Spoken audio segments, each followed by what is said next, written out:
Halo, selamat malam. Halo teman-teman, apa kabar? Saya harap semuanya dalam kondisi yang sehat.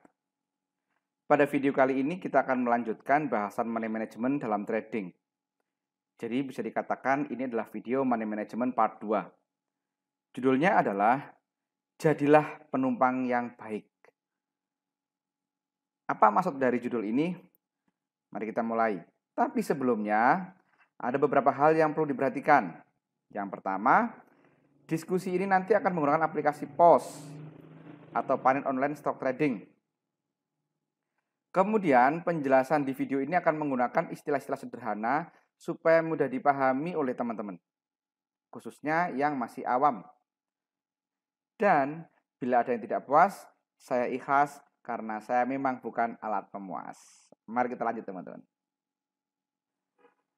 Ada beberapa pertanyaan yang banyak diajukan oleh teman-teman yang masih baru. Salah satunya adalah ada yang bertanya seperti ini. Mas Pur, saat modal masih 1 juta, saya selalu profit mas. Tapi sejak saya naikkan modal saya menjadi 100 juta, kenapa sering cut loss ya? Ada juga yang bertanya, di awal trading, setiap saham yang saya beli mesti naik mas. Tapi sekarang, kok saham yang saya beli seringnya terus turun ya mas ya? Itu apa penyebabnya? Gitu kan? Nah, pertanyaan-pertanyaan ini nanti mungkin akan terjawab di penjelasan-penjelasan saya selanjutnya. Makanya tonton video ini sampai selesai teman-teman. Prinsipnya teman-teman, saat seseorang menaikkan modal, maka trader tersebut harus mampu memahami prinsip penumpang yang baik. Jadi tidak semua saham bisa dibeli dengan nominal yang sama teman-teman. Teman-teman mungkin bisa membeli Unilever 1 miliar, tapi saat uang 1 miliar dibelikan Gajah Tunggal, GJTL, itu beda ceritanya. Harga saham itu bisa saya analogikan seperti bis teman-teman. Di dalam bis itu ada sopir dan penumpang. Nah, yang bisa menjalankan bis itu ya sopirnya. Pergerakan harga saham itu sama dengan bis teman-teman. Tergantung sopirnya. Bis akan berjalan setelah sopir mulai menjalankannya. Bis akan berhenti saat sopir menghentikan kendaraannya. Sama dengan harga saham. Jadi harga saham itu analoginya seperti bis tadi teman-teman.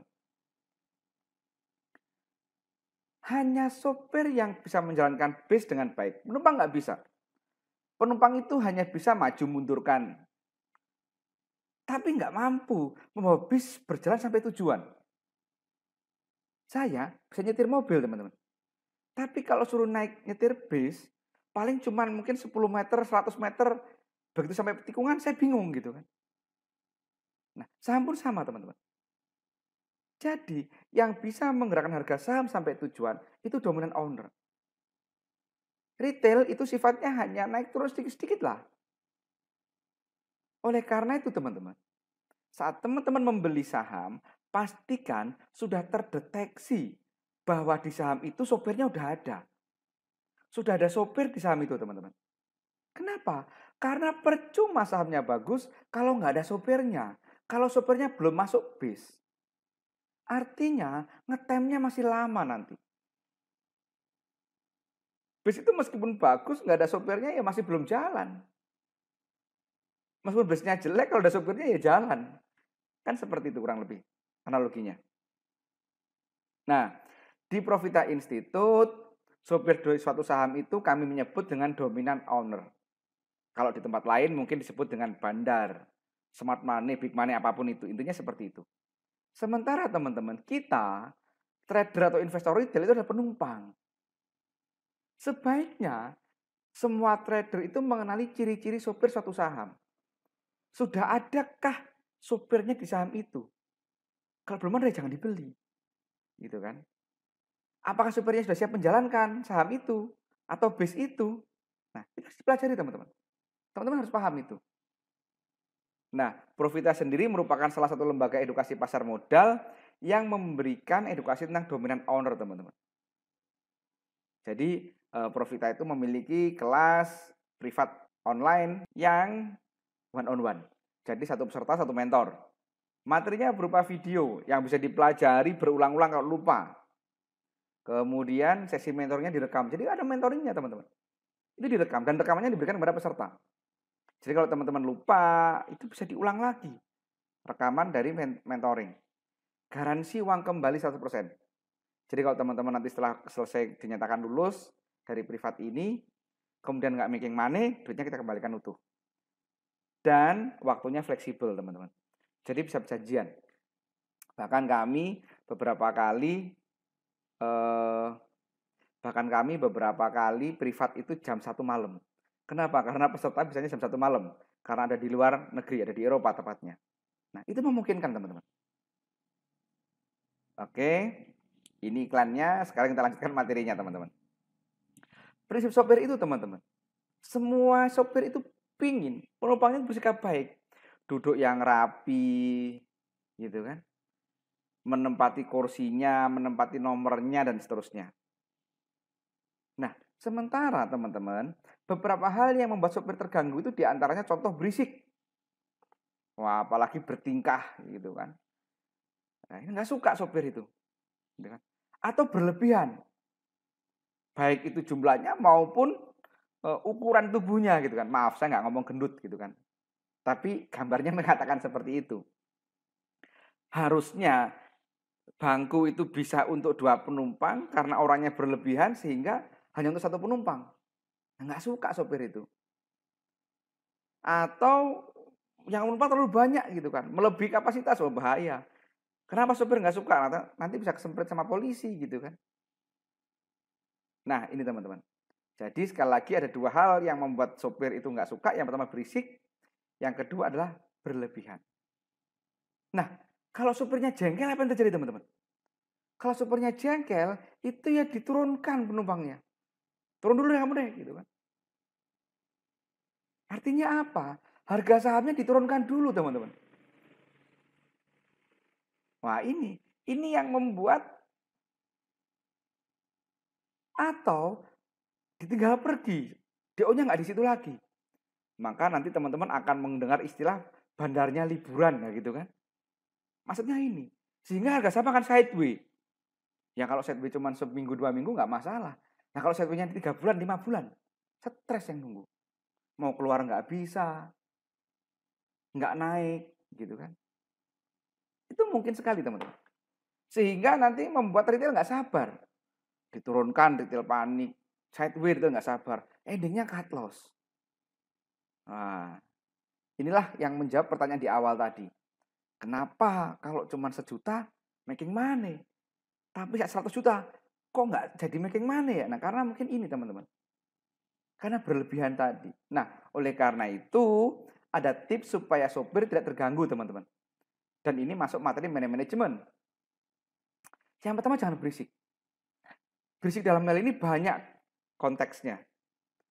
Salah satunya tidak banyak bicara di medsos tentang saham tertentu. Ini salah satunya. Kenapa? Karena kalau kita terlalu banyak ngomongin satu saham di medsos, orang jadi ngikutin gitu kan. Nanti jadi berlebihan. Makanya akan sangat menarik apabila kita membeli saham tapi belum ada berita yang keluar tentang saham itu. Itu menarik teman-teman. Karena artinya apa? Retail nggak ngikutin. Carat ini. Jadi alangkah lebih menyenangkan kalau kita membeli satu saham yang tidak muncul di berita-berita. Baik itu di berita media, di grup-grup, dan seterusnya. Kenapa? Karena penumpangnya sedikit. Retail nyaman bekerja. DO nyaman bekerja. Gitu kan? Nah, bisa juga ada yang mengatakan jangan berisik itu definisinya sebagai nggak usah keluar masuk terlalu banyak gitu kan. Artinya kalau kita mau scalper itu duitnya jangan sampai miliaran misalkan seperti itu. Nah, ini definisi dari jangan berisik. Saya sendiri mengatakan kalau ada yang berisik bahas kode saham di medsos itu ada 2 kemungkinannya. Yang pertama dia merupakan bagian dari dominant owner untuk menggiring opini publik. Ya, contohnya misalkan kemarin Raffi Ahmad, Ari Lasso yang sempat dipanggil sama OJK dan seterusnya. Yang pertama itu. Yang kedua, dia masih pemula atau cari temen gitu kan. Ayo, ayo beli barang-barang ini yuk karena dia nggak pede gitu kan.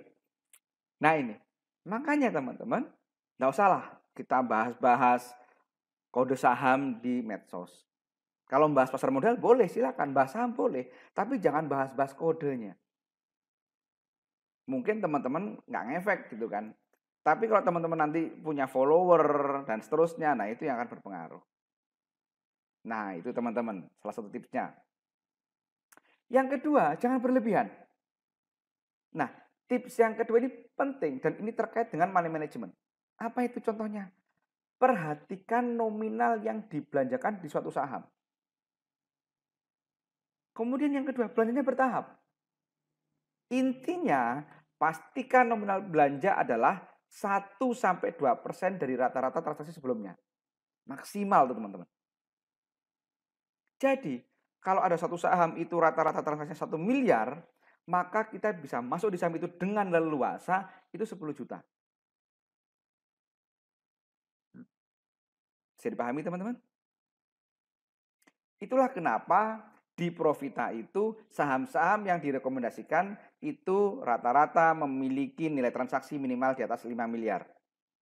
Kalau teman-teman perhatikan resume yang dibagi Profita setiap pagi, setiap sore, itu selalu ada keterangan lebih besar daripada 5 miliar. Kenapa? Supaya kita bisa gampang masuknya, nyaman masuknya. Nah, untuk mengetahui berapa nilai rata-rata transaksi sebelumnya, itu teman-teman bisa masuk ke menu complete book. Nanti teman-teman masuk ke menu complete book, nah di sini ada value. Nah, value-nya berapa ini? Kalau hari kemarin value-nya 10 miliar, berarti kita bisa masuk di situ aman 100 juta. Bisa dipahami teman-teman? Nah, kesimpulan dari penjelasan ini adalah yang pertama, mengelola dana 1 juta dan 100 juta atau 1 miliar itu berbeda perlakuannya. Kalau 1 juta masih gampang keluar masuk, nggak masalah, tanpa beban. Kalau udah di atas 100 juta, nah itu harus hati-hati, perhatikan juga. Dan perhatikan money management dan nominal belanja setiap sahamnya. Masuk secara bertahap, kemudian batasi jumlah saham dan seterusnya. Teman-teman bisa lihat video money management part 1. Oke, semoga bermanfaat video ini. Bila ada pertanyaan, teman-teman bisa tulis di kolom komentar atau mungkin teman-teman bisa berteman dengan saya di Facebook atau nomor handphone saya tertera di sini. Silakan dihubungi saja bila ada sesuatu yang perlu ditanyakan. Kami juga terbuka terhadap kritik dan saran dari teman-teman untuk kemajuan semua. Demikian dari saya, semoga bermanfaat. Terima kasih. Wassalam.